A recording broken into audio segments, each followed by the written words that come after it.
तो काफी सारे सुपर फैंस को लगता था कि सेंट्री सुपरमैन की एक कॉपी है, बट थंडरबोल्ट्स देखकर आप सबको पता चल गया होगा कि सेंट्री की पर्सनालिटी, सुपर पावर्स और ओरिजिन सुपरमैन से कितनी ज्यादा डिफरेंट है। इसलिए आज हम सुपरमैन को कंपेयर करने वाले हैं सेंट्री के साथ। सबसे पहले हम बात करेंगे इनकी ओरिजिन, फिर सुपर पावर्स, देन वीकनेस और एनिमे डिफीट्स के बाद बैटल कंक्लूजन। तो सुपरमैन की ओरिजिन तो अब ऑलमोस्ट सारे सुपर फैंस को पता है। जैसे क्रिप्टॉन का पहला बायोलॉजिकल बच्चा है, लेकिन फिर क्रिप्टॉन प्लैनेट बर्बाद होने लगता है, जिसकी वजह से इसके फादर इसे प्लैनेट अर्थ पर भेज देता है। कई साल प्लैनेट अर्थ पर रहने की वजह से इसकी बॉडी अडेप्ट कर जाती है और फिर ये अपनी सुपर पावर्स डिस्कवर करना शुरू कर देता है। फिर सेंट्री की ओरिजिन थंडरबोल्ट्स में थोड़ी चेंज हो चुकी है। कॉमिक्स में 1000 time powerful super soldier serum से सेंट्री को उसकी पावर्स मिलती है, लेकिन सिनेमैटिक यूनिवर्स में ऑक्स ग्रुप कई सारे लोगों पर एक्सपेरिमेंट करता है, लेकिन बॉब को छोड़कर सब मारे जाता है। बॉब को भी चेम्बर में मरने के लिए छोड़ देता है, पर येलेना और जॉन की फाइट की वजह से बाहर निकल आता है और बाद में पता चलता है कि बॉब पर एक्सपेरिमेंट काम कर गया और अब वो सुपर ह्यूमन बन चुका है, जिसके पास 1000 सन्स की पावर्स है। अब सुपर पावर्स की बात करें तो सुपरमैन के पास वही बेसिक एबिलिटीज है, जैसे super human strength, durability, solar energy को एब्जॉर्ब करके अपने बॉडी को हील कर लेना और सुपर स्पीड। स्पेशली डीसीयू वालों ने सुपरमैन की स्पीड पर कुछ ज्यादा ही फोकस कर दिया था। इसके बाद हीट और एक्सरे विजन और फ्रीज ब्रेथ जैसी एबिलिटीज भी इसके पास देखने मिल जाती है। फिर बात करें सेंट्री के सुपर पावर्स की, तो इसके पास भी सुपर ह्यूमन स्ट्रेंथ, स्पीड और ड्यूरेबिलिटी देखने मिल जाती है, लेकिन इसके पास कुछ एडिशनल पावर्स है, जैसे टेलीकिनेसिस, जिससे चीजों को बिना टच के मूव कर सकता है। उसके बाद हीट विजन है, लेकिन सेंट्री अपने आंखों से लेजर रिलीज नहीं करता, ये चीजों को डायरेक्टली मेल्ट कर सकता है। फिर फर्क नहीं पड़ता सामने मेटल है या फिर ग्लास, नहीं तो पानी, सेंट्री सब कुछ हीट अप कर देता है। फिर इसके पास है बैरियर क्रिएशन, जिससे अपने ऊपर और दूसरों के ऊपर एनर्जी बैरियर्स बना सकता है जो इनविजिबल होते हैं, इसलिए अटैक करने के बाद पता चलता है कि वहां पर बैरियर बना हुआ है। इसके बाद सेंट्री की इमोर्टिलिटी भी हमें देखने मिली। जब वेल के असिस्टेंट किल स्विच यूज करती है, तब सेंट्री यहाँ ऑफिशियली मर चुका था, पर वो रीजनरेट होने वाला था, लेकिन इससे पहले वॉइड बॉडी को टेक ओवर कर लेता है। बट सेंट्री को परमानेंटली मारना बहुत ज्यादा मुश्किल काम है।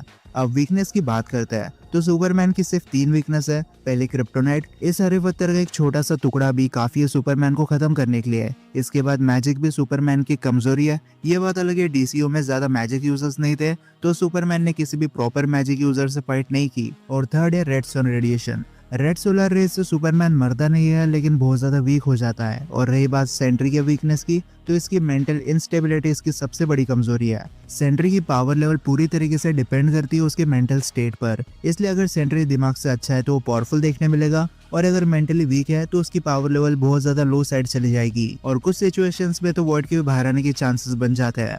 फिर एनिमे डिफीट्स की बात करें तो सुपरमैन जस्टिस लीग में सबसे पावरफुल है, इसलिए उसके सुपर विलन्स भी काफी तगड़े होते हैं, जैसे क्रिप्टोनियंस लाइक जनरल जॉर्ड। फिर इसका मॉडिफाइड वर्जन डूम्सडे से भी सुपरमैन फाइट कर चुका है। ये बात अलग है, सूप यहाँ पर खत्म हो गया था। इसके बाद स्टेफन वुल्फ जैसे वर्ल्ड डिस्ट्रॉयर से भी सुपरमैन ने फाइट किया है, और अगर स्नाइडर कट कंटिन्यू होती तो सूप अभी तक डार्क साइड से भी फाइट कर चुका होता। लेकिन लॉजिकली देखे तो सेंट्री ने अभी तक किसी भी सुपर विलन से डील नहीं किया है। सेंट्री ने बिना किसी प्रॉब्लम के थंडरबोल्ट्स को टेक डाउन कर दिया था, जो वैसे भी ज्यादा कुछ नहीं कर सकते थे सुपर ह्यूमन के सामने। अगर रेड हल्क जैसा कोई थंडरबोल्ट टीम में होता तो सेंट्री की लिमिट्स हमें पता चलती। वैसे वॉइड भी बीट हो चुका है, लेकिन वॉइड को सेंट्री ने नहीं बल्कि बॉब और थंडरबोल्ट्स ने मिलकर बीट किया था, तो ये फिट तो सेंट्री के नाम नहीं होने वाली। लेकिन सिर्फ सेंट्री ने किसी पावरफुल सुपर विलन को बीट नहीं किया है, इसका मतलब ये नहीं कि वो सुपर ह्यूमन को टेक डाउन नहीं कर सकता। तो बैटल कंक्लूजन की बात कर लेते हैं। अब एक्सपीरियंस का क्लियर एडवांटेज सुपरमैन को मिलता है। वो ऑलमोस्ट अब 20 साल से अपनी पावर्स को यूज कर रहा है और ज्यादा पावरफुल एनिमीज को बीट कर चुका है, इसलिए उसे पता है फाइट के इंटेंस सिचुएशन में कैसे डील करना है। इसके बाद अच्छे फीड्स भी सुपरमैन के पास है, जैसे प्लैनेट के टेक्टोनिक प्लेट्स को मूव करना। बस सुपरमैन एक टेलीपैथ नहीं है, इसलिए वो सेंट्री की मेंटल इंस्टेबिलिटी कमजोरी का फायदा नहीं उठा सकता। लेकिन जब ये दोनों फाइट करेंगे, तब स्टार्टिंग में सुपरमैन अपनी स्पीड की वजह से सेंट्री पर कम टाइम में ज्यादा अटैक करेगा, पर सेंट्री की ड्यूरेबिलिटी बहुत अच्छी है। ऊपर से उसके पास रीजनरेटिव हीलिंग फैक्टर है, इसलिए डैमेज होने पर वो खुद आसानी से हील कर लेगा। और भले ही सुपरमैन के पास ज्यादा बैटल एक्सपीरियंस हो, लेकिन इन दोनों की स्ट्रेंथ सेम देखने मिलेगी। लेकिन सेंट्री की एडिशनल पावर्स यहाँ बहुत ज्यादा यूजफुल हो सकती है। वो अपने बैरियर से सुपरमैन की हीट विजन और पंचेस को ब्लॉक कर देगा, और अपने टेलीकिनेसिस से सुपरमैन को एक ही जगह पर रोक देगा, जिसकी वजह से सुपरमैन हिल तक नहीं पाएगा। इसलिए बेटर सुपर पावर्स की वजह से सेंट्री को यहाँ पर एक एज मिलता है। बट अगेन सुपरमैन के पास बेटर स्पीड, एक्सपीरियंस और फीट्स है, पर सेंट्री के टेलीकिनेसिस, बैरियर क्रिएशन और हीलिंग की वजह से उसे डैमेज देना ऑलमोस्ट इम्पॉसिबल है। इसलिए बैटल काफी क्लोज है, और फीट्स ना होने के बाद भी सेंट्री अपनी सुपर पावर्स की वजह से सूप को टेक डाउन करने की एबिलिटी अपने अंदर रखता है। पर सेंट्री ने अभी तक एक भी सुपर ह्यूमन से फाइट नहीं किया है, इसलिए ये बताना काफी मुश्किल है कि ये बंदा अपने लेवल के बंदों से कैसे डील करेगा, क्योंकि ऐसे कई सारे सुपर है जो पहले तो बहुत ज्यादा पावरफुल लगते हैं लेकिन टाइम के साथ वो कुछ ज्यादा नहीं कर पाते, जैसे red vision. Age of Ultron में वो एक ओवरपावर्ड बीइंग था जिसका कंपैरिजन थॉर के साथ होता था, लेकिन उसके बाद विजन को बस सुपर विलन ने पीट दिया था।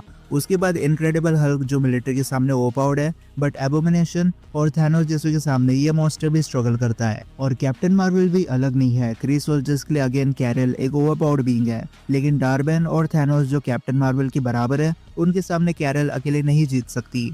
और सेम सीन सेंट्री के साथ हो सकता है। अभी के लिए स्ट्रीट लेवल के सामने वो भले पावरफुल दिखाई देता हो, लेकिन फ्यूचर में शायद वो सुपर ह्यूमंस के सामने टिक ना पाए या काफी स्ट्रगल करे। इसलिए अभी के लिए हमें सेंट्री के फुल पोटेंशियल के बारे में नहीं पता, बट उसकी पावर्स को हम अंडर एस्टिमेट नहीं कर सकते। इसलिए अभी के लिए सुपरमैन वर्सेस सेंट्री के बैटल में टाई होता है। पर अगर मैं अपना पर्सनल ओपिनियन दूं तो मैं सुपरमैन की साइड रहूंगा, क्योंकि उसे पता है पावरफुल सुपर विलन्स के साथ कैसे फाइट करना है। तो एक लॉन्ग टर्म बैटल में वो अपने एक्सपीरियंस के चलते सेंट्री को टेक डाउन करने का रास्ता निकाल लेगा, लेकिन सिर्फ तब तक जब तक सिनेमैटिक यूनिवर्स में हमें सेंट्री कुछ और बेटर फीट्स देखने नहीं मिल जाते। पर आज की सुपर बैटल यही खत्म होती है। अब आपके क्या ओपिनियन है मुझे कमेंट सेक्शन में बता सकते हो। तो अब मैं मिलता हूँ आपसे अगले वीडियो में, तब तक गुड बाय।